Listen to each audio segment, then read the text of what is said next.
Salam, hər vaxtınız xeyir olsun. Bu videoda sizlərlə 15 fevral tarixində OÇK nəşrlərinin blok fənlər üzrə keçirdiyi sınaq imtahanının informatika suallarını müzakirə edəcəyik. Demək ki, birinci sualımız belədir. Mətn redaktorunda seçilmiş mətni mərkəzə görə düzləndirmək üçün hansı düymələr kombinasiyasından istifadə olunur? Bizim mətnimizi düzləndirmək üçün 4 cür belə deyək, düzləndirmə üsulumuz mövcud idi. Deməli, home tabının paragraf qrupunda yerləşirdi. Birinci, Ctrl Left idi, yəni soldan düzləndirmə. Ctrl Justify idi, hər iki tərəfdən düzləndirmə. Ctrl Y idi, mərkəzə düzləndirmə, cavabımız budur və burada yoxdur.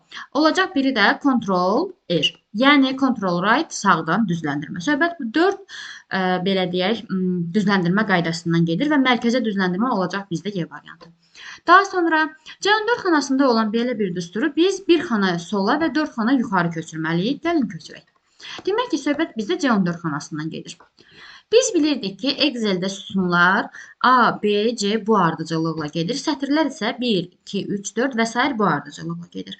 Deyək ki, C14 xanası, misal üçün 14-ü yazaq burada. Deyək ki, C14 xanası buralarda bir yerdədir. Və bunu bir xana sola gətiririksə, baxın, bu istiqamətə gələcək. Bir xana gəlirsə, demək ki, bu olacaq B14 xanası. Ümid edirəm, fikrimi izah edə bilirəm. Daha sonra 4 xana yuxarı gedirsə, 1, 2, 3, 4 xana. B14, 13, 12, 11, 10. Demək ki, bu gələcək B10 xanasına. Demək ki, mən C14 xanasında olan bu düsturu B10 xanasına köçürməliyəm. Gəlin baxaq. Köçürməni aparmaq üçün ilk öncə əvvəlki qanuna uyğunluğu bilmək lazımdır. Yəni nə deməkdir? Baxın, mən C14-dən B10-a gəlirəmsə, demək ki, sütunda bir arxaya gedirəm. Yəni A, B, C ardıcıllığında C-dən B-yə gəlirəm. Buradakı sütunlara da bunu tətbiq etməliyəm. Sətirdə isə 14-dən 10-a gəlmişəmsə, demək ki, 4 vahid azalma qeyd olunub. Eyni qaydanı burada tətbiq etməliyəm. İndi baxaq. Deməli, C hara gələcək? Burada C B-yə gəlibsə, buradan da C olacaq B. Və mən sətiri dəyişə bilmirəm, çünki qarşısında dollar yazılıb, onun üçün olduğu kimi saxlayıram. Üzərinə gəlinsin. Burada sütun dəyişilə bilməz, qabağında dollar var, amma sətir dəyişiləcək. Necə olacaq? Burada 4 vahid azaldığına görə burada da 4 vahid azalacaq, olacaq 9. Və üzərinə gəl, sərbəst yazılışı dəyişmək olmaz. 2 qalacaq öz yerində. Sum bizim funksiyamızın adı da dəyişilməyəcək və yenə dollar C qalacaq öz yerində. 5-dən burada 4 vahid azalma qeyd olunubsa, yenə 4 çıxacam, olacaq 1 və qoşan nöqtə D-dən də C-yə gələcəm. Olacaq C dollar 3. Demək ki, belə bir yazılış bizdə alınmış olacaq. B12, D9, 2, sum C1, C3 olacaq cavabımız Y variantı. Daha sonra Windows əməliyyat sistemi ilə bağlı verilmiş mülahizələrdən doğru olmayanı müəyyən edin. Aha, faylın adı 255 simvoldan az ola bilməz. Yox, maksimum 255 simvol ola bilər deyildik faylın adında. Yəni, maksimum o qədər simvoldan istifadə edə bilərik. Amma o demək deyil ki, 255-dən az ola bilməz. Elə səhv variant A variantıdır. Faylın tipi orada saxlanılan faylın verilənlərin tipini göstərir. Bəli, faylın adında hərf və rəqəmlərdən istifadə etmək olar. Bəli, xüsusi qadağalarımız var, amma bəli, istifadə etmək olar.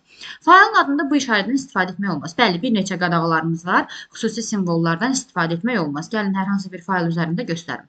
Deməli, yeni bir Word sənədi yaratdım. Gəlin, bunun adını dəyişdirməyə çalışaq. Deyək ki, suala rename toxunuram, işgal işarəsi qoymağa çalışıram. Baxın, bizə belə bir qadağa çıxarır.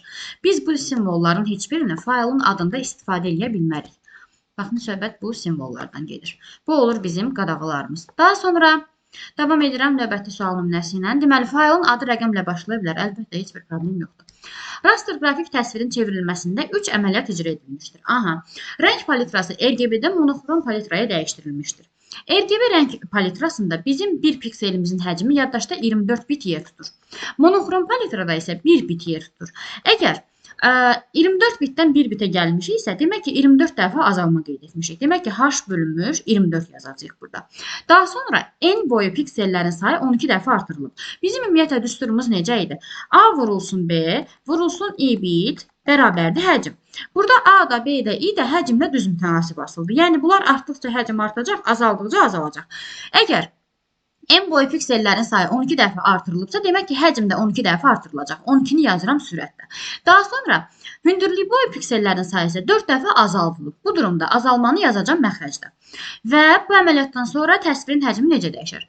Demək ki, burada 12 ilə 24 gedəcək, qalacaq məxrəcdə 2, H bölünmüş, 2 dəfə 4 eləyəcək 8. Demək ki, əvvəl deyək ki, H 7, daha sonra bu əməliyyatların yerinə yetirilməsi nəticəsində H bölünmüş 8 olub. Demək ki, həcm 8 dəfə azalmış olur. Cavab olacaq. Buna əsasən A variantı.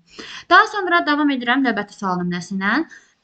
Deməli, baxaq sualımıza. Verilmiş bu belə deyək, sorğuya cavab verən yazıların sayını müəyyənləşdirmək lazımdır.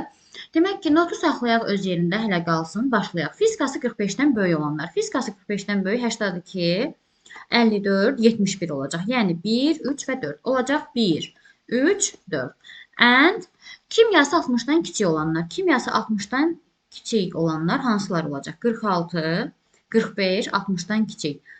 Və elə bunlardır deyəsən. 68, 56 da var. Demək ki, burada olacaq 1, 2 və 4. Olacaq bizdə 1, 2, 4. İndi and yazıram buradan. Cəbir 63-dən böyük bərabər olanlar. Cəbir 63-dən böyük bərabər 74 ola bilər. 63-dən böyük bərabər 63-ün özü və 92. Olacaq bizdə 3, 4 və 6. Yazıram 3, 4, 6. Or biologiyası 65-dən böyük olanlar. 70, 83, 79, 65-dən böyük olan. Olacaq 1, 3 və 4. 1, 3, 4. İndi əvvəl bu hissəni yerinə yetirək. And bizdə hansı işi görürdü? Hər iki tərəfdən ortaq olanları götürürdü. Demək ki, bu tərəfdən və bu tərəfdən ortaq olanlar 1-lər və 4-lərdir. Demək ki, burada olacaq not 1 və 4. And, bircə dəqiqə bunu yazın. And burada orlar isə bütöv rəqəmlərin hamısını götürəcək. Yəni olacaq 1, 3, 4 və 6. İndi not nə deməkdir? Not inkar edir. Yəni burada not 1, 4 o deməkdir ki, 1 və 4-dən başqa digərlərini götür. Hansılar olacaq onda? 1 və 4 gedəndə 2, 3, 5, 6 qalacaq. Olacaq 2, 3, 5, 6 and 1, 3, 4, 6. Və bu rəqəmlərdən and-ə görə ortaqlarını seçmək lazımdır. Burada da ortaqlar hansı olacaq? 3 və 6. Demək ki, bu sorğunu ödəyən 3 və 6 yazıları var. Bu yazıda bizdə 2 dənədir. Cavab olacaq. Buna əsasən B variantı. Daha sonra deməli, verilənlər bazasının modelləri ilə bağlı uyğunluğu müəyyənləşdirək. İyerarxik struktur, realyasiya və şəbəkə. İyerarxiya bir növ nəsil ağacıdır. Yəni, hər bir bənd yuxarıdakı yalnız bir bəndlə əlaqədə olur və nəsil ağacını bir növ tarif eləyir burada. Demək ki, buna gedəcək A variantı və bir bənd yuxarıda olan yalnız bir bəndlə əlaqəli olur. Olacaq C variantı. Şəbəkə verilənlər bazasında isə bir bənd bir neçə bəndlə qarışıq şəkildə bir belə deyək də, struktur yaradır. Yəni, bir neçə elementlə əlaqəli olur. Bu da olacaq D variantı və realyasiyalı verilənlər bazasına gələk. Burada isə məsələ necədir? Verilənlər bazası iki ölçülü cədvəl şəklində hazırlanır. B gedəcək bura və əsas anlayışları sahə və yazılardır. Yəni, cədvəlin əsas anlayışları var. Orada belə deyək, domen, sahə, yazı və s. anlayışlarımız mövcuddur. Burada da olacaq Y variantı. A, C, B, Y və D cavabımız olacaq B variantı. Daha sonra baxırıq 67 nömrəli sual nümunəsinə. Onluq say sistemində verilmiş belə bir ədəddir. Bu ədədi ikili say sistemində təsvir etdikdə neçə rəqəmli ədəd alınır? Gəlin hələ ki, bu sualı qoyaq kənara. Biz belə bir ədəd yazaq. Misal üçün yazıram 16 üstü 7 ədədi. Ya da 7 çox böyük olacaq. Belə yazaq da 16 üstü 3 ədədi yazaq. Bu ədədi biz ikili say sistemində ifadə edəndə 16-nı yazırıq 2 üstü 4 kimi. Bunun üzəri 3 yazırıq. Bu bizdə necə olacaq? 2 üstü 12 ədədi. Yəni nə deməkdir? Bir yanında 12 dənə 0 olan, yəni 13 rəqəmli bir ədəd deməkdir. İndi bu məntiqlə biz bu ədədi ikili say sisteminə gətirsək, yazıram 16-nın üzəri, deməli n plus 3 bərabərdir 2 üstü 4-ün üzəri n plus 3, yəni 2 üstü mötərizəni açanda 4n üzərinə gəl 12 ədədini alıram. Bu nə deməkdir? Bir yanında 4n plus 12 sayda sıfırlar olan bir ədəd deməkdir. Yəni yazıram bir yanında 4n plus 12 sayda sıfırlar. Yəni bunun üzərinə gəlirəm 4n plus 12-ni. Çünki belə deyim də sizə, yəni onlar sıfırların sayıdır. Bir də ən əvvəldəki əmsalın rəqəmidir. Olacaq burada 4n üzərinə gəlinmiş 13 ədədi. Yəni 4n plus 13 sayda rəqəmləri olan bir ikili ədəd alınacaq. Cavab olacaq C variantı. İndi belə bir sual nümunəsi verilib. Deməli, A2, C2 diapazonuna uyğun olması üçün verilmiş elektron cədvəl fraqmenti C1 xanasına hansı ədəd yazılmalıdır? Aha. Deməli, A1-in dəyəri 9-a oxşayır deyəsən. Yox, 5-dir. 5-dir yoxsa 9-dur bir dəqiqə. A1 xanasının dəyəri 9 oxşayır. Tamam, 9 kimi götürək. Deməli, yazıram. A1 bərabərdir bizdə 9. Daha sonra B1 bərabər 6 və C1 bərabər sual bilmirik. Sualı da deyək ki, x olsun. Daha sonra A2 nəyə bərabərdir bizdə? B1 çıx A1 vur 4. B1 bizdə 6-dır, A1 bizdə 9-dur. Bu zaman bu mənfi bir ədəd verəcək axı. A1-in dəyərini bizdə 9 yox, 3 götürürlər. Ona görə burada düzgün cavab almaq olar. Bunu 3 götürsək əgər, onda B1 çıx A1, yəni 6 çıx 3, vurulsun 4 yazacağıq. Burada alacağım 3 dəfə 4, 12. Daha sonra A2 yazdım, yazıram indi B2 xanasını. B2-yə yazılıb A1 plus B1 vur C1. A1, B1 bizdə 3 üstə gəl 6-dır. C1-in dəyərini də bilmirəm, bu da x. Bu da olacaq bizdə 6 eləyəcək 9, yazacağım 9x. Və son olaraq C2 xanasının dəyəri isə bizdə olacaq A1 plus C1. A1 bizdə 3-dür. C1-in dəyərini bilmirəm, x-dır. Və vurulsun B1 də bizdə 6-dır. Olacaq bizdə mötərizəni açsaq 3 dəfə 6, 18 üzərinə gəlinmiş 6x. Belə bir dəyər alınmış olacaq. İndi diaqrama fikir versək, baxırıq ki, burada iki tərəfin cəmi bizdə üçüncü tərəf verir. Yəni 20 ilə 30-un cəmi 50-ni verir. Biz də buna əsasən hər hansı iki tərəfi üçüncü tərəfin, hər hansı iki tərəfin cəmini daha doğrusu üçüncü tərəfə bərabər götürməliyik. Bunun üçün də ən böyük tərəfi biz belə deyək də digər tərəflərin cəminə bərabər götürməliyik. Bu da bizdə ən böyük tərəf olaraq hansını verəcək? Demək ki, 12 burada məlum bir rəqəmdir. Ən böyük tərəf üçün 9-u götürsəm, əgər 9x-i, burada 6x-i də bu daha böyük sayılır. Əgər 9x-i götürsək, bu bərabərdir. 12 üzərinə gəlmiş, 18 üstə gəlmiş 6x nəticəsini əldə edirik. Buradan alırıq 30, üzərinə gəl 6x bərabər 9x-a. Buradan alıram 3x bərabər 10. X-i də buradan, yox 10 deyirəm, üzrü sayın, 3x bərabər 30 alıram. Burada x-i 10 əldə etmiş oluram. Variantlarda yoxdur. Gətirib yerinə qoysam 9 dəfə 10 buradan mənə 90-ı verəcək. 60 ilə 18 də bizə verəcək 78. İki tərəfin cəmi üçüncü tərəfi vermiş. Aha, demək ki, düzgün bir bərabərlik yazmadıq. Gəlin onda hansı iki tərəf bərabərləşdirə bilərik, baxaq. Mən düşündüm, ən böyük tərəf 9x tərəfidir. Onda ən böyük tərəf üçün biz hansını götürə bilərik? Deməli, iki tərəfin cəmi üçüncü tərəfə bərabər. Onda ən böyük tərəf kimi bunu götürsəm. Yəni 18 üzərinə gəl 6x-i bərabər eləsəm 12 üzərinə gəl 9x-a. Burada necə bir nəticə əldə edirəm? Yazıram 18 üzərinə gəl 6x minus 12 minus 9x bərabərdir 0-a. Buradan alıram 6, deməli çıxılsın 3x bərabər 0-a. Buradan 6 bərabər 3x-a, x də buradan 2 əldə edirəm. X 2 olsa, gətirib burada yerinə qoyanda 2 dəfə 9, 18-i, 2 dəfə 6, 12, 18, 30-u vermiş olacaq. Beləliklə, bəli, iki tərəfin cəmi bizdə üçüncü tərəfi vermiş olur. Bu durumda demək ki, bizim C1-imizin nəticəsi 2 alınmış olur. Yəni C variantı. İndi baxırıq bu suala. Deməli, belə bir qraf verilmişdi. Hər bir yolla yalnız oxla göstərilən istiqamətdə hərəkət etmək olar. A şəhərindən N şəhərinə, L şəhərindən keçməməklə. A-dan N-ə gəlməliyəm. N buradadır. Aha, A-dan N-ə gəlməliyəm. L-dən keçməmək. L də buradadır. L-dən keçməməklə deyirsə, L-ə gələn yollarda bağlamaq lazımdır. L-dən çıxan yollarda bağlamaq lazımdır. Yəni onda L-ə gələn yol budur, L-ə gələn biri budur və L-dən çıxan yol da budur. Bunları bağlayıram, sonra başlayıram bir-bir qoyub hesablamağa. Demək ki, bir yol buradan gəlir, bir yol buradan, bir yol buradan. C təpəsinə bir yol gəlirsə, bir yol buradan, bir yol buradan, bir yol da buradan çıxacaq. B təpəsinə 1 gəlirsə, bir də buradan çıxacaq. D təpəsinə 1, 2, 3 gəlirsə, 3 buradan çıxacaq, 3 də buradan çıxacaq. Yadda saxlayırıq, oxlara yox, oxların üzərindəki rəqəmlərə fikir vermək lazım. Y təpəsinə 1 yol gəlirsə, bir yol buradan çıxacaq. G təpəsinə 3, 4, 5 yol gəlirsə, 5 yol buradan çıxacaq, 5 yol buradan çıxacaq. Üzrü sayım, G təpəsinə aşağıdan da yol gəlir. 3 yol F-ə gəlirsə, 3 yol buradan çıxır, 3 yol da buradan çıxır. Onda G təpəsinə 6, 8 yol gəlir, 8 yol buradan, 8 yol da buradan çıxır. Beləliklə, M təpəsinə 8 gəlirsə, 8 də buradan çıxacaq və ən sonda N təpəsinə 8, 8, 3, yəni üstə gəl 3, yəni 16, 3 də buradan. 19 dənə yol gəlmiş olur. Nəticəmiz buna əsasən A variantı alınmış olacaq. Daha sonra klaviaturamızın klavişlərini soruşur burada. Funksional klavişlər hansılar idi? F1-dən F12-yə kimi olan klaviaturamız, xidməti klavişlərimiz var, bir də kursorun idarə. Kursorun idarə klavişlərinin sayı daha azdır. Onlara çıxsaq xidmətləri tapa bilərik. Hansılardır? Page up, page down, home, end və sağa, sola, aşağıya və yuxarıya olan oxlar. Bunlar bizim kursorumuzun idarə klavişləridir. Xidməti klavişlər yerdə qalanlardır. Delete var, nə bilim, tab, caps lock, shift, control və s. Buna əsasən uyğunlaşdırmamızı aparaq. Demək ki, end bizdə olacaq kursorun idarə, F4 olacaq bizdə xidməti, control olacaq Yox, F4 funksionaldır, kontrol xidmətidir. C olacaq burada, shift yenə xidməti klavişdir, D olacaq burada və page up, page down bizdə kursorun idarədir, Y də olacaq bura.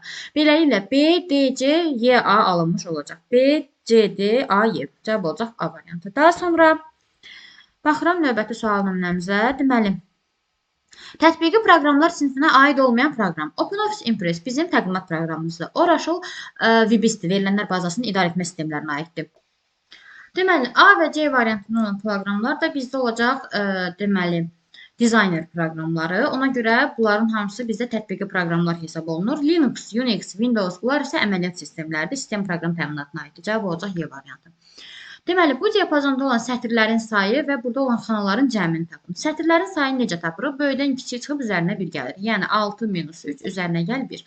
Olacaq bizdə 3 plus 1 buradan 4 olacaq. Və xananın sayını necə tapırıq? Sətiri tapırıq, sütunu tapırıq və bir-birinə vuraraq xananın sayını tapırıq. Deməli, C, Y arasında nə qədər sütunumuz var?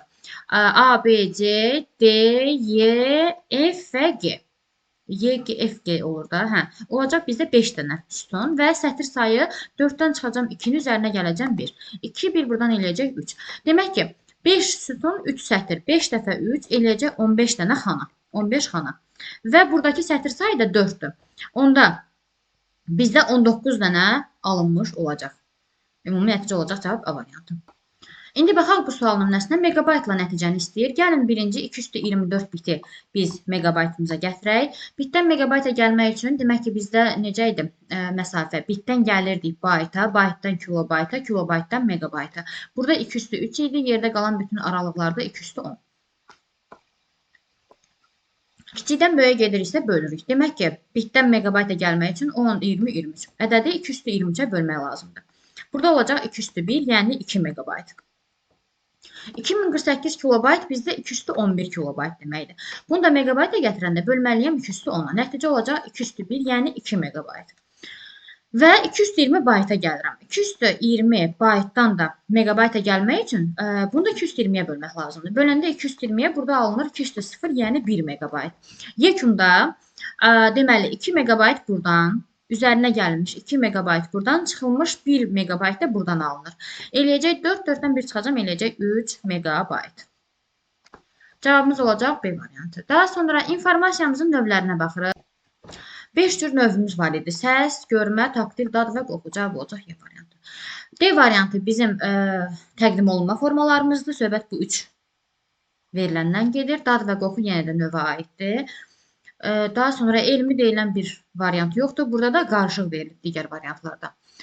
Hansı faylların öz həcmləri ilə diskdə tutduğu həcmlər bərabərdir? Əgər faylın öz həcmi klasterin ölçüsünə tam şəkildə bölünürsə, demək ki, onun diskdə tutduğu yerlə öz həcmi bir-birinə bərabərdir. Misal üçün, başlayaq birinci variantdan, daha doğrusu A variant deyirəm. Deməli, 108 kilobayt verilib. 108 kilobaytlıq bir faylı 4 kilobayt neçə dənə klasterə yığa bilərəm? Bunun üçün 108-i böləcəm 4-ə. Böləndə bizdə alınır 27. Demək ki, mən 108 kilobaytlıq bir faylı 4 kilobaytlıq 27 dənə klasterə yığa bilərəm. Bir klasterin tutumu 4 kilobayt isə 27-sinin tutumu 108 kilobayt edəcək. Tam bölünürsə, demək ki, eynidir. Birinci olacaq bizim doğru variantımız. İndi 2-yə keçirəm. 2-də verilib 24 megabayt. 24 megabayt 4 kilobayta bölünəcək. Şübhəsiz ki, bölünəcək. Necə? Yəni, əslində megabaytı kilobayta gətirmək lazımdır. Yəni, 24 megabayta gətirmək üçün 2 üstü ona vurub, sonra 4 kilobayta bölmək lazımdır, kilobayta gətirmək üçün. Burada da böləndə 4 dəfə 6, 24 eləyir. Yəni, tam şəkildə bölünür. Ona görə 2-ni də götürmək olar. 57 isə 4-ə tam bölünməyəcəyinə görə biz bunu götürməyəcəyik. 510-u götürsəm, 510-u böləndə 4-ə 127 tam onda 5 düşür. Bu da olmayacaq. Və 132-yə baxsam, bunu 4-ə böləndə bizdə alınacaq 33. Demək ki, bir rəqəmim də budur. 13 də 4-ə bölünmədiyinə görə bu da getdi. Cavab olacaq 1, 2 və 5. Yəni, B variantı. D7 xanasında belə bir düstur yazılıb. Aha, baxın, bu düsturu açıq şəkildə necə yazıram? D1-dən D5-ə kimi xanaların cəmini hesablayan bir düsturdur. Yəni, yazıram D1, üstə gəl, D2, üstə gəl, D3, D4 və D5. Baxın, bu cəm bizə verilib 35. Və bu düstur da yazılıb D7 xanasında. D7 bərabər 35-dir. Deməli, xananın öz dəyəri 35-dir. Daha sonra D6 xanasının dəyəri də 17-dir. D6-ya da yazıram buradan. 17. İndi bizə deyir ki, sam D1-dən D7-yə kimi düsturun nəticəsini müəyyənləşdirin. Yəni, D1 üstə gəl, D2 üstə gəl, D3, D4, D5, D6 və D7. Baxın, bu cəm istənilir bizdən. D5-ə qədər qiymətlərin cəmi bizdə 35-dir. Doğrumu? D6-nın dəyəri bizdə 17-dir və D7-nin dəyəri də yenə 35-dir. Beləliklə 3 ədədin cəmini biz əldə etməliyik. Demək ki, burada olacaq 35, 35 və 17. 10, 17 bir yadda, 6, 7, 8 olacaq 87. Yəni cavabımız olacaq Y variantı. Daha sonra indi baxaq belə bir sual nümunəsinə. Cədvəllərə görə neçə ölkənin nümayəndəsi Şopenin əsərini ifa edir? Aha. İştirakçılar, ölkələr, alətlər, əsərin müəllifi Şopen. Bizə bu Şopen lazımdır. Baxın, bunlar lazımdır bizə. Görək burada neçə dənə ölkədən söhbət edir. Deməli, birinci iştirakçılara baxırıq. Ritter var. Ritter haralıdır? ABŞ-dır. Bura yazırıq ABŞ. ABŞ. Daha sonra Moretti var. Moretti İtaliyadır. İtaliya. Sonra Bakon var. Bakon hardadır? Bakon ABŞ-da. Bu da ABŞ-dır. Bu eyni ölkə sayılır da. Sonra Muradov Azərbaycan olar yəqin. Aha, Azərbaycan. Və burada da Lombardi var. Bu da bizdə İtaliyadır. İtaliya. İtaliya. Aha. Neçədən ölkədən söhbət getdi? İtaliya, Azərbaycan və ABŞ. 3 dənə ölkədən. Cavab olacaq A variantı. Burada ABŞ-ı, İtaliyanı 2 dəfə yazmış ola bilərəm. Əsas odur ki, neçə dənə ölkədən söhbət gedir, onu bilək. İştirakçı sayı nə qədər olursa olsun. Həm yerli ola bilərlər, yəni. İndi baxırıq bura. Gəlin bunu digər səhifədə işləyək. Məntiqə aid bir sual nümunəsi modelləşdirmə. Deməli, Akif, Bahar, Cəmilə, Dilbər, Elnur, Fuad, Günay və Habil eyni universitetin iqtisadiyyat, marketinq, maliyyə, beynəlxalq münasibətlər fakültələrində təhsil alır. Aha. Məlumdur ki, hər fakültədə 2 nəfər təhsil alır. Əla. Bahar beynəlxalq münasibətlər fakültəsində oxuyur. Bahar beynəlxalq münasibətlərdə oxuyur. Beynəlxalq münasibətlər buradadır. Aha, Bahar burada oxuyur. Və digərlərində bu durumda oxuya bilməz Bahar. Doğru mu? İndi Cəmilə və Eynur eyni fakültədədir. Əla. Cəmilə və Eynur eyni fakültədədir. Okay. Akif və Habil fərqli fakültədədir. Akif və Habil fərqlidir. Aha. Marketinq ixtisasında oxuyanlar oğlan deyil. Marketinqdə oxuyanlar oğlanlar deyillər. Yəni qızlardır. Onda marketinqdə oğlanlar üçün minus qoyaq. Akifə minus qoyaq. Fuada minus qoyaq və Habilə minus qoyaq. Aha. Onda burada Cəmilə və Dilbər qalır marketinqə. Bizdə deyil Cəmilə və Elnur eyni fakültədə. Elnurun adını mən yazmamışam. Ne deyəsən? Burada neçə nəfərdir? 2, 4, 6, 7, 8 nəfərdir. 2, 4, 6, 7. Mən 8-ci adamı yazmamışam. 2 dəqiqə. Elnur qalıbdır. 2 dəqiqə. Aha. Deməli, bayaq dedi ki, marketinqdə oxuyanlar oğlanlar deyillər. Onda Elnur üçün də bura minus yazıram. Bayaq demişdi, Cəmilə və Elnur eyni fakültədədir. Burada onda Cəmilə ilə Elnur eyni fakültədədirsə, onda Cəmilə də marketinq ola bilməz. Çünki Elnur marketinq deyil axı. Eyni fakültədirsə, bunların ikisi də eyni yerdə olmalıdır. Bu durumda Cəmiləyə marketinq üçün minus qoyuram. Onda marketinq qalır Dilbər və Günaya. Bizdə belə bir uyğunlaşma vardımı? Dilbər və Günay yox idi. Tamam, olsun. Demək ki, bizdə Dilbər və Günay bu ixtisasda oxuyacaq. Bunu qaraladıq artıq. Yerdə kimlər qalır? Onda digərlərinə artıq minusumuzu qoyaq. Çünki digərlərində oxumayacaqlar. Hərəsində 2 nəfər oxuyur. İndi aşağıdakılardan hansı mütləq doğrudur? Tamam, baxaq. İndi nə edəcəm mən? Akif və Habil eyni fakültədədir. Akiflə Habil eyni fakültədədir. Bunlarla bağlı hələ bir dəqiq məlumat yoxdur. Aha. Tamamdır. Cəmilə və Elnur eyni fakültədir. Cəmilə ilə Elnur eyni fakültədir. Akif və Habil fərqli. Akif və Habil fərqli fakültələr dediyi. Akif və Habil fərqlidir. Elə bildim eyni deyir. Yox, Akif və Habil fərqli fakültələrdədir. Tamam. Hər iki fakültədə 2 nəfər təhsil alır. Beynəlxalq münasibətlər fakültəsində oxuyur. Bahar burada oxuyur. Baharla bir nəfər də oxumalıdır orada. Əgər Cəmilə və Elnur eyni fakültədədirsə, onda bu ikisi beynəlxalq münasibətlərdə olmayacaq. Çünki 3 nəfər demir axı, 2 nəfər bir ixtisasda oxuya bilər. Onda Cəmilə və Elnur üçün beynəlxalq münasibətlərə minus qoyacağam. Cəmiləyə minus qoyacağam, Elnura minus qoyacağam. Onda beynəlxalq münasibətlərə qalır Fuad və Akif. Bayaq Fuad haqqında heç bir məlumat yoxdur. Akif üçün deyir, Habil və Akif fərqli fakültədədir. Aha. Əgər Akif beynəlxalq münasibətlərdə oxusa, Akif beynəlxalq münasibətlərdə oxusa, onda Fuad burada oxumayacaq.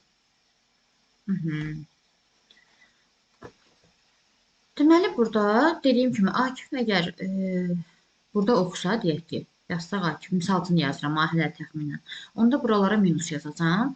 2 nəfər beynəlxalq münasibətlərdə oxuduğuna görə burada minus yazacağam. Demək ki, 2 nəfəri biz marketinqdə, 2 nəfər də beynəlxalq münasibətlərdə tapdıq.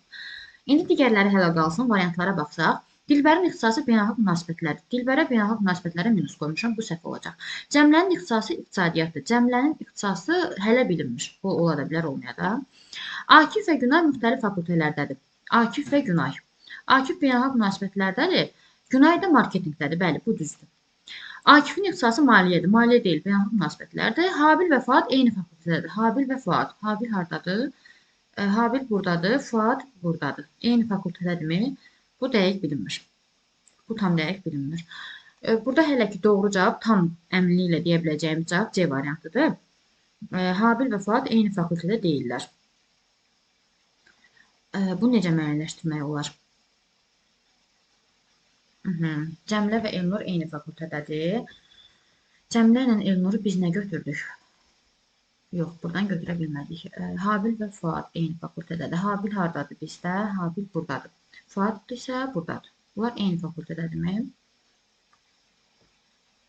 Hər ikisi üçün maliyyə və iqtisadiyyatı minus qoymuşuq. Cəmlənin ixtisası iqtisadiyyatdır. Cəmlə hardadır? Buradadır. Bu iqtisadiyyat deyilsə, deyək ki, buna minus qoyduq. İqtisadiyyat deyilsə cəmlə, onda cəmləyə qalır maliyyə. Cəmliyə maliyyə qalır və iqtisadiyyat üçün bizim əlimizdə Fuad, Habil və Elnur var. Bizə bayaq demişdi ki, Akif və Habil fərqli fakültədədir. Akif əgər beynəlxalq münasibətlərdədirsə, Habil onda, misal üçün deyirəm, iqtisad ola bilər. Onda bu durumda cəmlə maliyyə olmur da. Onda B variantda səhv çıxır. Habil ilə Fuad eyni fakültədə olurmu bəs? Habil ilə Fuad bizdə eyni fakültədə ola bilərmi?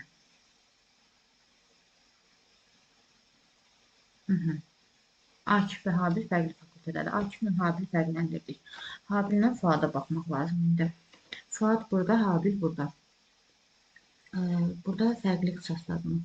Maliyyəyə də 3 nəfər qalır, iqtisadiyyata da 3 nəfər qalır. Fuad, Habil və Elnur. Fuad, Habil, Elnur qalır. Bunu qruplaşdırmaq lazımdır. Habil və Fuadı eyni fakültə götürməsək, yəni cavabı səhv götürsək, buna əsasən. Əslində, bu dediklərimizə əsasən C variantı %100 doğru çıxır. Sadəcə, Y variantının da %100 səhv çıxdığını görmək istəyərəm. Onun üzərində işləmək istəyirəm. Deməli, Fuadı biz hansı ixtisas yaza bilərik də, yenidən oxuyaq. Akif, Habil fərqlidir. Bahar beynəlxalq münasibətlərdədir. Marketing ixtisasında oxuyanlar oğlan deyil.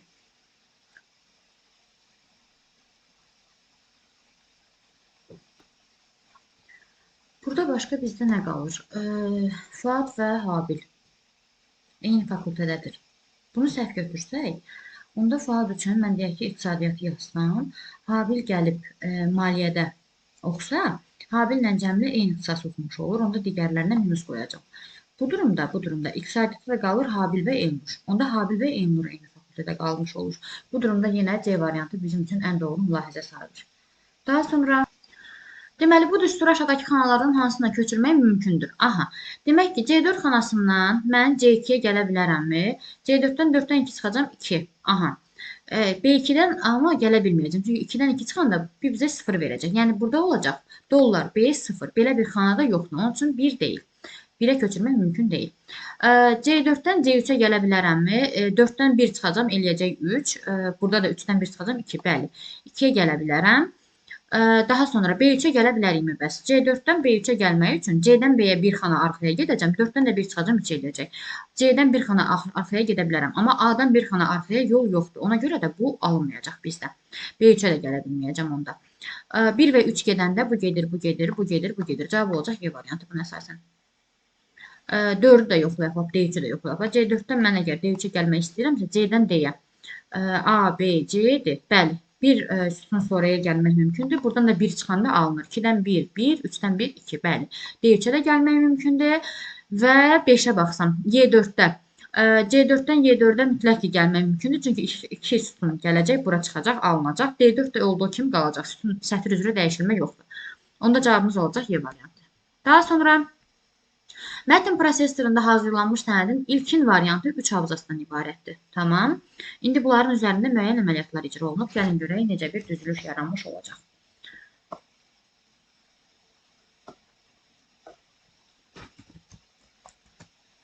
Aha. İndi yuxarıdakı qaydada düzülmüş abzaslar üçün 3 müxtəlif əməliyyat yerinə yetirilir. Birinci abzas seçilir, Ctrl C. Aha. Demək ki, bu olsun birinci abzas, bu olsun ikinci abzas, bu da olsun üçüncü abzas. Aha. İndi deyir ki, birinci abzas seçilir və Ctrl C. Aha, kopyalandı. Yeri dəyişilməyəcək hələ. Üçüncü abzasın əvvəlinə kursor gətirilir. Yəni, buradan əvvələ kursor gətirilir və Ctrl V. Onda birinci abzas burada da yer alacaq bir növ. Daha sonra ikinci abzas seçilir. İkinci abzas seçilir. Ctrl X. Onda bu buradan silinəcək və Ctrl X basılacaq. Heç nə. Onda olacaq 1, 1, 3. Belə bir nəticə alınır. 1, 2-ci və 3-cü nömrələnmiş abzaslar hansı arzusu düzülmüş olacaq? 1, 1, 3 alınır əslində. Gəlin yenidən baxaq. Yox, burada nəsə 1, 1, 3 alıram. Bir dəqiqə. Gəlin yenidən baxaq. Bax. Deməli, yenidən üzərindən keçirəm. Nə elədik biz? Abzaslarımızın ardıcıllığı bu şəkildədir. Birinci abzas, ikinci abzas, üçüncü abzas. Birinci abzas seçilir, Ctrl C. Tamamdır, kopyalandı.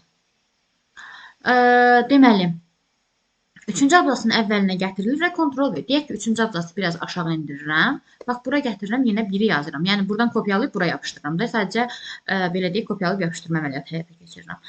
Və ikinci abzas seçilib Ctrl X olunur. Yəni, bu buradan silinəndə bizə qalır 1, 1, 3. Nədə səhv eləmədim? Bir dəqiqə.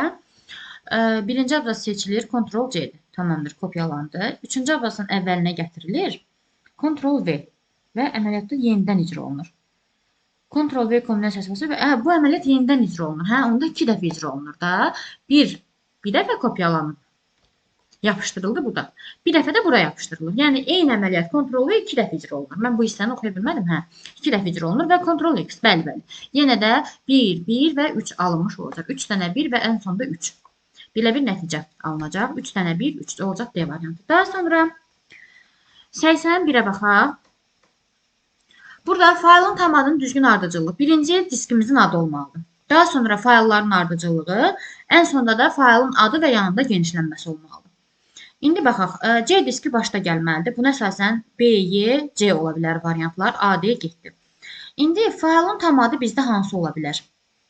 C diskindən sonra deyək ki, hansı gəlsin bizdə? 5 gəlsə, mövzular, tamam. Sonra 3, informatika. Mövzulardan sonra belə bir drop olmalıdır ki, biz informatikanı bunun yanında yaza bilək. Ona görə 5 gəlməsi biraz düzgün olmayacaq. Çünki hər bir qovluğun adı digərindən drop işarəsi vasitəsilə ayrılmalıdır.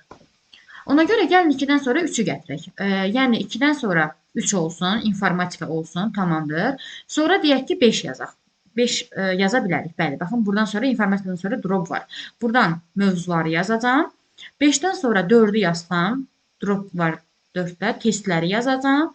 4-dən sonra 6 ehem yazacağım və 1 nöqtə docx. Aha, belə bir ardıcıllıq alınır. Bu da bizə C variantında doğrudur. Daha sonra Unicode sistemində yığılmış 3 səhifədən ibarət olan informasiyanın həcmi 4200 baytdır. Aha, 3 səhifəmiz var. Deyək ki, bu birinci səhifəmiz olsun, bu ikinci səhifə, bu da üçüncü səhifə. Üçü bir yerdə, həcmi bizdə 4200 baytdır. Daha sonra deyir ki, hər səhifədəki informasiyanın həcmi özündən sonra gələn səhifədəki informasiyanın həcmindən 4 dəfə azdır. Deyək ki, bu x-dırsa, bu 4x-dir, bu da bundan 4 dəfə azsa, bu da 4 dəfə 4, 16x olacaq. İkinci səhifədə olan simvol sayını müəyyənləşdirək. Deməli, bu məlumatlara əsasən x-i müəyyənləşdirək birinci. Yazıram, x üzərinə gəl 4x, üzərinə gəl 16x bərabər 4200 bayt. Buradan alıram 20, 21x bərabər 4200 bayt. Buradan x-i alıram 200 bayt. Demək ki, x bizdə 200 baytdır. X nədir? X bizim hər səhifədə olan informasiyamızın həcmidir. Yəni, birinci səhifədə olan informasiyanın həcmi bizdə olacaq 200 bayt buna əsasən. İkinci səhifədə 4 dəfə çox, 4 dəfə 2 eləyəcək 800 bayt. Üçüncü səhifədə deməli, bizdə olacaq 3200 eləyəcək də.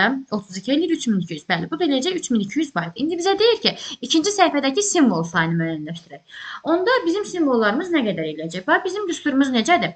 Simvol sayı vurulsun i-bit bərabər həcm formasında. Doğru mu? Simvol sayını bilmirəm. i-bit bizdə Unicode-dur. Unicode-da bir simvol yaddaşda 2 bayt yerdir. Bərabərdir. İkinci səhifədəki informasiyamızın həcmi də bizdə 800 baytdır. 800 bayt. Buradan mən məhsul olalım, yəni simvolların sayını tapa bilərəm.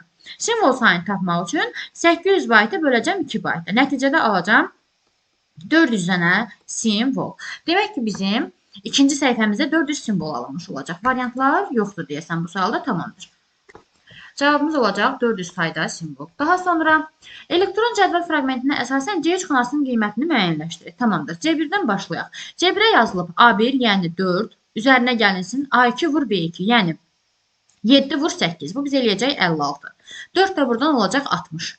C2 xanasında A2 üstəgəl, yəni 7 üstəgəl A3 böl B3. A3 bizdə 16-dır. B3 də bizdə 4-dür. Böləndə olacaq 4, 7, 4 eləyəcək 11 buradan gələcək. C1 ilə C2-nin cəmi də 60 üstəgəl 11 eləyəcək 71. Nəticədə bizdə C3 xanasının dəyəri 71 alınmış olacaq. Doğru fikirləri müəyyənləşdirək. Kredit kartlarının arxasında olan kodlaşdırılmış informasiyanı oxumaq üçün maqnetiki skanerlərdən istifadə olunur. Tamamilə doğrudur. Ekranın üfüq və şaquli istiqamətlərindəki nöqtələrin sayı monitorun ekranın ölçüsünü müəyyən edir. Ekran ölçüsü nöqtə sayı deyil. Ekran ölçüsü diaqonal ölçüsüdür. Onun üçün C2 səhvdir. Matrisi printerlərdə iynələr dəsti görüntünün rəngləyici lent vasitəsilə kağıza vurur. Bəli, matrisdə iynələr dəstidir. 3 düzdür. Matrisli printerlərin sürəti dəqiqədə yox, saniyədə çap etdiyi səhifə sayı yox, simvol sayı ilə ölçülür. Səhvdir. Bu düymələr xidməti klavişlər qrupuna aiddir. Burada hamısı xidməti deyil axı. Home və End kursorun idarəsidir. Ona görə 5 səhvdir. Funksional klavişlər proqramdan yaxud iş rejimindən asılı olaraq dəyişə bilir. Bəli. 1, 3, 6 cavab olacaq. 1, 3, 6 doğru variantlarımız. Daha sonra diskimizin tutumu 700 MB, klasterin ölçüsü 4 KB. Ora 2 ədəd bu qədər mətn faylı, 5 dənə bu qədər səs faylı və video faylı yazdıqdan sonra neçə megabayt boş yer qalır. Əvvəlcə verilmiş faylların hər birinin klasterə görə diskdə tutduqları yeri müəyyənləşdirmək lazımdır. Sonra da 2-yə vurub ümumi o faylların yerini müəyyənləşdirmək lazımdır. Demək ki, bizə deyir ki, 2 ədəd 1022 kilobaytlıq mətn faylı. Birinci başlayıram mətn faylından. Mətn. Bizə deyir 2 ədəddir və 1022 kilobayt. Bax, 1022 kilobaytlıq bir faylı mən 4 kilobaytlıq neçə dənə klasterə yığa bilərəm. Bunun üçün 1022-ni böləcəm 4-ə. Burada bizdə kilobaytlara ixtisar gedəndə nəticədə qalır 255,5. Yəni biz bunu yuvarlaq edib 256 klasteri götürürük.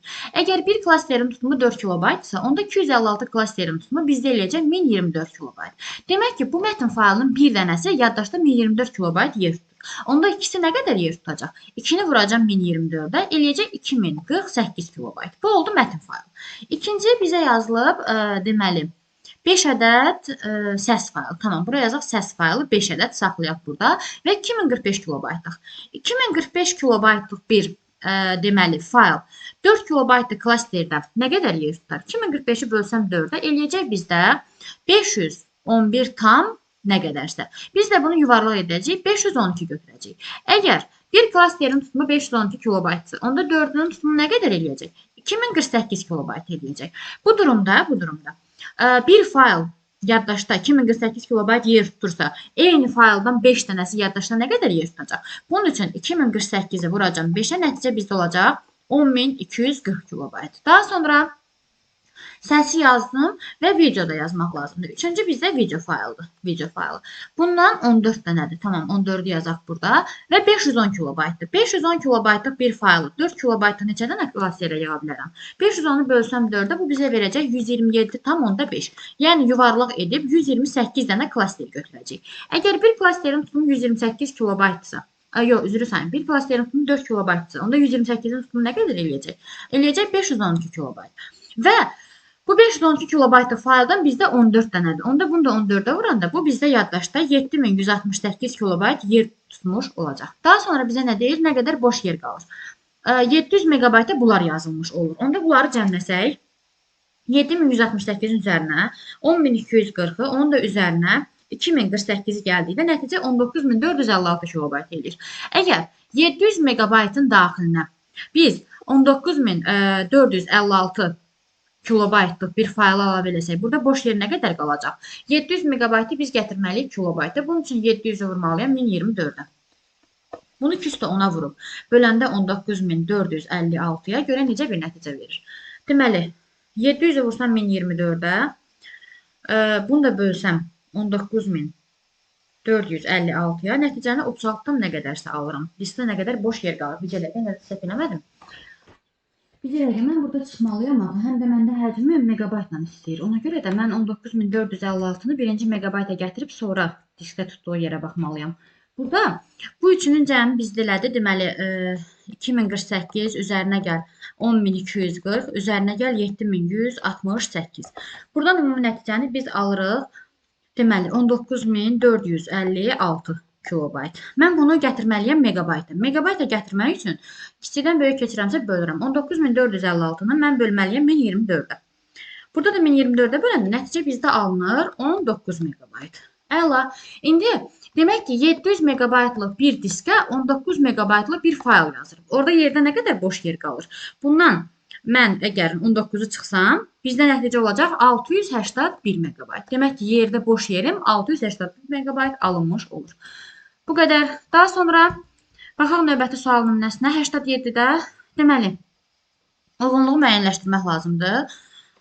Baxaq, gəlin digər səhifədə bunu həll etməyə çalışaq. Burada deyəsən yerimiz biraz dolacaq. Deməli, burada Cx ədədi verilib 16-lıq sayı sistemində. Bu bərabərdir 195 ədədinə 10-luq sayı sistemində. Gəlin bunu da 10-luğa gətirək. Burada yazıram. C vurulsun 16 üstü 1, üzərinə gəl x vurulsun 16 üstü 0. Bərabərdir 195 ədədinə. Burada 16 üstü 0 bizə 1 deməkdir. 1x alınacaq. C də bizdə deməli 16-lıq sayı sistemində A, B, C. 10, 11 və 12 C deməkdir. 12 deməkdir. Deməli, mən 12-ni vursam 16-ya, 192 buradan gələcək. Üzərinə gəl, x bərabər 195. X da burada bizdə 3 alınmış olacaq. Demək ki, birincidə cavab 3-dür. Yəni, bura gedəcək Y variantı. İkincidə 1, 1, 1, x 0, 1 ədədi ikilikdə verilib. Mən bunu gətirməliyəm 57 onluq sayı sistemində. Tamamdır. 0, 1, 2, 3, 4, 5. Buradan necə bir nəticə alıram? 1 vurulmuş 2 üstü 5. Yəni 2 üstü 5 32-dir. 1 vurulmuş 2 üstü 5. Üzərinə gəl 1 vur 2 üstü 4. Üzərinə gəl 1 vur 2 üstü 3. Üzərinə gəl x vur 2-nin kvadratı. Üzərinə gəl 0 vur 2 üstü 1 və 1 vur 2 üstü 0. Onluq sayı sisteminə gətirdik. Bərabərdə 57-yə. Buradan 2 üstü 5 bizə 32-ni, 2 üstü 4 16-nı, 2 üstü 3 8-i, x vurulmuş 2 üstü 2 4x-i və bu 0-ı, bu isə bizə 1-i vermiş olacaq, bərabər 57-yə. Buradan necə bir nəticə alınacaq? 32, üzərinə gəl 16, buradan alıram 48, üzərinə gəl 9. Buradan da alıram 57. Onda bizə cavab 0 olaraq, bir dəqiqə. Onda burada cavab 0 olacaq. Bax, olur belə. 57 üzərinə gəl 4x bərabər 57. Burada 4x bərabər 57 eləyir axı. Yox, 0 eləyir, üzrü sayın. X burada 0 olduğunda. Buna 0 götürsək, burada desək D variantı qalır bu. X 3 ədədi onluq sayı sistemindədir. Bərabər 6x ədədi 8-likdə. Bunu 0, 1 ilə onluğa gətirəndə yazıram x 3 ədədi bərabərdir. Deməli, 6 vurulsun 8 üstü 1 və x vurulsun 8 üstü 0. 6 və 8 48 üzərinə gəlinmiş x bərabərdir x 3 ədədini əldə etmiş oluram. Burada bu da onluq sayı sistemindədir bu arada. Onda necə bir nəticə alınır? Deməli, hansı ədədlə ki 48-i toplayıblar, nəticədə 3 ilə bitən 1-2 rəqəmlə də dalıblar. Əgər x-in yerinə mən 5 yazsam, 8, 5, 13 eləyəcək. Yəni, bu 3-ü ödəyir. Demək ki, x olacaq bizdə 5. Bu durumda burada B variantı olacaq. Yəni, Y, D, B nəticəsi alınmış olacaq. İndi baxırıq bura. Hər biri 3 kilobayt həcmə malik 5 ədəd səs faylı, 5 kilobayt həcmə malik 4 ədəd mətn faylı, diskdə ümumi neçə kilobayt yer tutar? Tamamdır.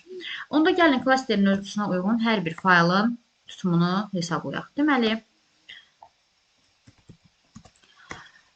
birinci başlayaq səs faylından. Ən birinci səs verilib. Səs faylı bizdə 5 ədəddir. 5-i saxlayıram öz yerində.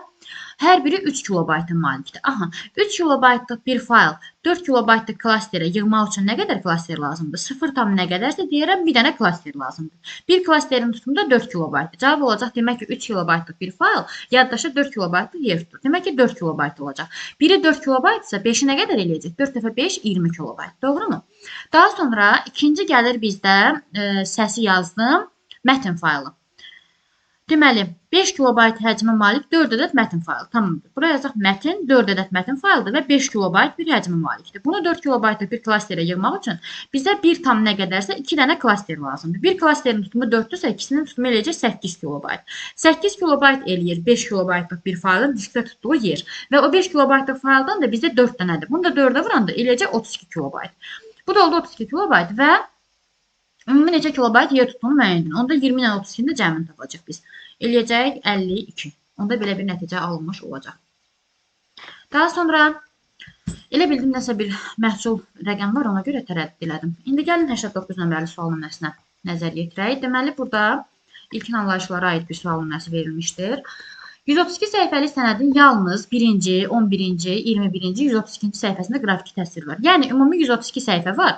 Bunun neçə səhifəsində qrafika var? Dediyim kimi, neçənci səhifə olması əhəmiyyətli deyil. Baxın ki, neçə dənə səhifədən söhbət gedir. Əhəmiyyətli olan məqam odur. Demək ki, 1, 2, 3, 4 dənə səhifədən söhbət gedir. Demək ki, 4 səhifəsində bizim qrafikamız var. Bura yazıram, qrafiki təsvir. Və qrafiki təsvir bu qədər piksel və bu qədər rəng çalarındadır. Tamamdır. Onda gəlin bu qrafiki təsvirin həcmini tapaq. Demək ki, H bərabərdir. A vur, B vur, i bit düsturundan istifadə edəcəyik. Bizdə A vur, B 256 vur, 256-dır. Yəni 2 üstü 8 vur, 2 üstü 8-dir. I bitimiz də rəng çalar. Əgər enimiz 64-dürsə, buradan i bitimiz 6 bit eləyəcək. Olacaq 6 bit. Və bizim bu tapdığımız bircə dənə qrafiki təsvirin həcmidir. Axı bu qrafiki təsvirdən bizim sənədimizdə 4 səhifədə var. Ona görə bunu bir dənə də 4-ə vurmaq lazımdır ki, ümumi sənəddə olan qrafiki təsvirimizin həcmini hesablaya bilək. Buradan necə bir nəticə alırıq? Ümumi həcmi bizdən kilobayt istədiyinə görə kilobayta çevirmək yaxşıdır. 8 eləyəcək 16, 2 də buradan eləyəcək 218. Vurulmuş 6 bit. Mən bunu kilobayta gətirmək üçün 213-ə bölməliyim. Burada qalacaq 2/5. Yəni yekunda alacağım 32 vurulsun 6 kilobayt. 2 dəfə 6 eləyəcək 12, 3 dəfə 6 18, 19. 192 kilobayt ümumi qrafiki təsvir üçün həcm əldə eləmiş olacaq. İndi baxaq növbəti hissəsinə. Qalan səhifələrin, burada nə qədər səhifə qalır? 132-dən 4 çıxanda qalır 128 səhifə. İndi deyir ki, bu qalan səhifələrin hər birində 64 sətr, 64 simvol var və ASCII-də kodlaşdırılıb ümumi həcm müəyyənləşdirin. Baxın, biz buradan qrafikanın həcmini tapdıq. İndi o qalan səhifələrdəki məlumatlara əsasən də mətnin həcmini tapıb, sonra hamısını cəmləyib ümumi sənədin həcmini müəyyənləşdirəcəyik. Mətnin həcmini necə tapırıq? Səhifə, vur sətr, vur simvol, vurulsun i bit, bərabər həcm düsturuna əsasən. Səhifəmiz nə qədər idi? 128, yəni 2 üstü 7. Sətrimiz nə qədərdir? 64, 2 üstü 6. Simvolumuz 64, 2 üstü 6. I bitimiz də ASCII-də bir simvol yaddaşda 1 bayt yer tutulduğuna görə olacaq 1 bayt.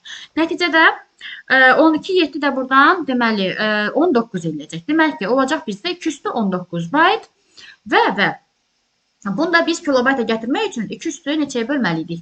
Bitdən, baytdan kilobayta 2 üstü 10-a bölməliyik. Burada eləyəcək 2 üstü 9, yəni 512 kilobayt. Demək ki, bizim 512 kilobaytlıq mətnimiz var, 192 kilobaytlıq qrafikamız var. Ümumi sənədimiz nə qədər eləyəcək onda tutumu? 512-nin üzərinə 192-nin gələndə 4, 5, 1, 6, 704 kilobayt eləmiş olacaq. Cavabımız olacaq 704 kilobayt. Daha sonra son olaraq bu sual nümunəmizi də baxaq. Deməli, burada ikili say sistemində təsvir istənilir bizdən. Sıfırların sayını müəyyənləşdirməliyik. Yazıram 260 vurulmuş 252, üzərinə gəl 17, üzərinə gəl 8. Bu ədədin ikili say sistemindəki sıfırların sayını müəyyənləşdirək. Aha, rahat qaydanı necə düşünərəm? Bu vurmanı mən necə yerinə yetirə bilərəm? 260-ı necə işləmək olar? 256 üzərinə gəlmiş 4 kimi yaza bilərəm bunu. Və 252-ni bəs necə yazmaq olar? Bunu da yazaram 256 çıxılsın 4 kimi.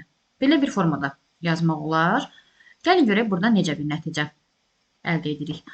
Deməli, mötərizəni atsam, olacaq burada 256-nın kvadratı minus 256 vur 4 plus 256 vur 4 plus, yox, minus 4 dəfə 4, 16. Belə bir nəticə alırıq. Bunlar burada ixtisar getsə, bizə qalacaq nəticə olaraq 256-nın kvadratı minus 16. Və üzərinə gəl 17, üzərinə gəl 8. Belə bir ifadə alırıq.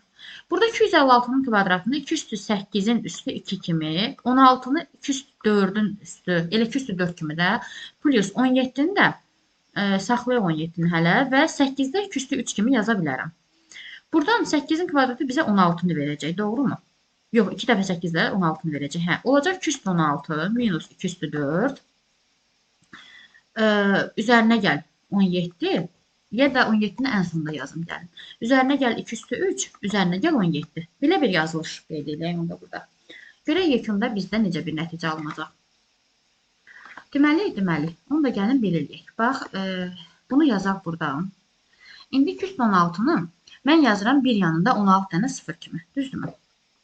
Deyək ki, 1, 2, 3, 4, 5, 6, 7, 8, 9, 10, 11, 12, 13, 14, 15, 16. 16 0 kimi yazıram. Və 2 üstü 4-ü bir yanında 4 dənə 0 kimi yazıram. Yəni bu yazıram 1, 2, 3, 4 dənə 0 yanında 1. İkili say sistemində bu ifadənin çıxılması bizə necə bir nəticəni verəcək? Bu 0, bu 0, bu 0, bu 0. Baxın, burada qonşudan 2 pay ala-ala gəlirik ta ki bura qədər. 2-dən 1 çıxırıq, eləyəcək 1. Burada ümumi 16 dənə 0 var idi. 4-ü burada gedəndə yerdə nə qədər qalır? 12 dənə qalır, düzdür? Onda burada 12 dənə 1 alınacaq. Yazsaq elə 1, 2, 3, 4, 5, 6, 7, 8, 9, 10, 11, 12 dənə. 12 dənə 1 alınır. Bu da bizə 0-a çevrilir. Belə bir ifadə alınır çıxanda. Bunun üzərinə də gəlməliyəm 2 üstü 3, yəni bir yanında 3 dənə 0. Bunun yanında bir yanında 1, 2, 3 dənə 0 gələndə nəticə alınacaq bizə 12 dənə 1 burada var idi. Bir dənə də 1 burada 13 dənə eləyəcək. 1, 2, 3, 4, 5, 6, 7, 8, 9, 10, 11, 12, 13 dənə 1 və 3 dənə 0 alınacaq. Deməli 3, 6, 9, 12, 13. Hə. İndi 17 ədədini ikili say sisteminə gətirək onda.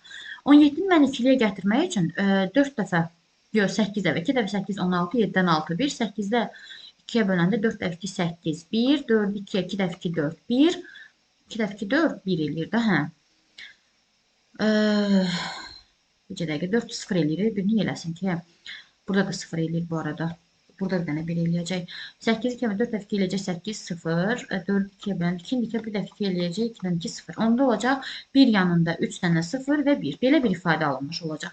Bu ifadənin üzərinə bunu gələndə, deməli 1 yanında 1, 2, 3 dənə 0, burada da bir dənə 1 olacaq. Onda belə bir yazılış biz əldə eləyəcəyik bu ifadədən. Bunu da biz toplasaq ən sonda, toplasaq. Burada olur 1, bu olacaq 2 dənə 0 buradan. Bir dənə 1 buradan olacaq. Burada 1 eləyəcək, 2 0 yazacağım 1 yadda. Burada neçə dənə ümumiyyətlə 1 var idi? 13 dənə idi də. 2, 4, yox 3, 6, 9, 12, 13 dənə idi. 13-cü buradadır.